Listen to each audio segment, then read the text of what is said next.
ఇద్దరు ప్రేమించుకున్నారు. పెళ్లి కూడా చేసుకున్నారు. పెళ్లి చేసుకొని వరుడి ఇంటికి వెళ్ళేందుకు బైక్‌పై వెళ్తున్నారన్నమాట.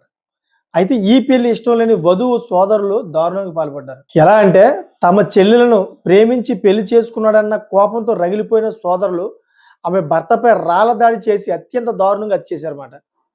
కులాంతర వివాహం చేసుకోవడమే ఈ దారుణానికి కారణమని పోలీసులు విచారణలో తెలిపారు.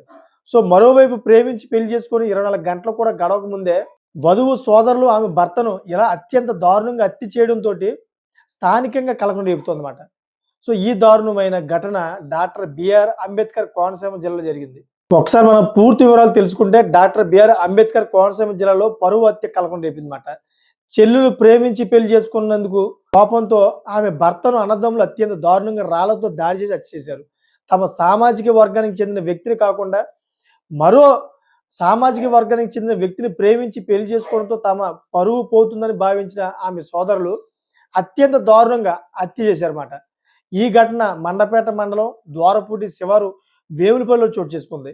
వివరాల్లోకి వెళ్తే రామాయవరం డిప్యూటీ తహసీల్దార్గా పనిచేస్తున్న అయినపల్లి సంధ్య 40 సంవత్సరాలు ఆవిడకి. సో వేములపల్లికి చెందిన సూర్యప్రకాష్ రావు ఆయనకి 41 సంవత్సరం. సో ఈయన బట్టల వ్యాపారి అన్నమాట. 2 ఏళ్ళుగా ఇద్దరు కూడా ప్రేమించుకుంటున్నారు. డిప్యూటీ తహసీల్దార్గా సంధ్యది గౌడ సామాజిక వర్గం కాగా పోలిపల్లి సూర్యప్రకాష్ది తెరుగుల సమాజానికి సంబంధించిందన్నమాట. సో 2 ఏళ్ళుగా ఈ జంట ప్రేమించుకున్నారు. ఇక పెళ్లి చేసుకోవాలని డిసైడ్ అయ్యారు. దీంతో ఫిబ్రవరి 26న అన్నవరంలో ప్రేమ వివాహం చేసుకున్నారు. వారిద్దరిని బీసీ సామాజిక వర్గంలోని వేరు కులాలు కావడంతో పెళ్లి కూతురు అన్నదమ్ములు ఈ పెళ్లికి అంగీకరించలేదు. దీంతో వరుడిపై కక్ష పెంచుకున్నారన్నమాట. సరిగ్గా 24 గంటలకు గడవక ముందే ఈ క్రమంలోనే పెళ్లి చేసుకున్న అదే రోజు రాత్రి సుమారు 11 గంటల 30 నిమిషాల సమయంలో పెళ్లి కొడుకు ఇంటికి వెళ్లి అతి కిరాతకంగా రాళ్లతో దాడి చేయడంతో పోలుపల్లి సూర్యప్రకాష్ తీవ్ర గాయాలకు గురై అక్కడికక్కడే మృతి చెందారన్నమాట. అంతేకాకుండా ఈ హత్యను చూసిన స్థానికులు అనంతరం పోలీసులకు సమాచారం అందించారు. ఈ దారుణ హత్యపై సమాచారం అందుకున్న Mandapeta CI Dorraju, Mandapeta rural SI V Kishore సిబ్బందితో ఘటనా స్థలానికి చేరుకున్నారు.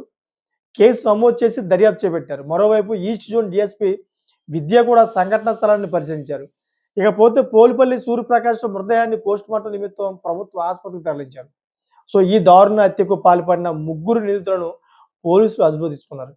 మన ఆంధ్రప్రదేశ్లో ఇప్పటికి కూడా పరువు హత్యలు జరుగుతున్నాయంటే ఒకసారి మీరే ఆలోచించండి. ఇంకా మన సమాజం మనం ఇంకా మారలేదని. ఎందుకంటే వాళ్ళ ఇష్ట ప్రకారంగా ఇద్దరికి 40+ అంటే వాళ్ళు చిన్నవాళ్ళు కాదు కదా, ఇద్దరు కూడా మేజర్లు, అది కూడా వయసులో పెద్దవాళ్ళు అయిపోయారు కూడా. అటువంటి ఇద్దరు ప్రేమించుకొని పెళ్లి చేసుకోవడం ఎక్కడ కూడా ఇబ్బంది లేదు.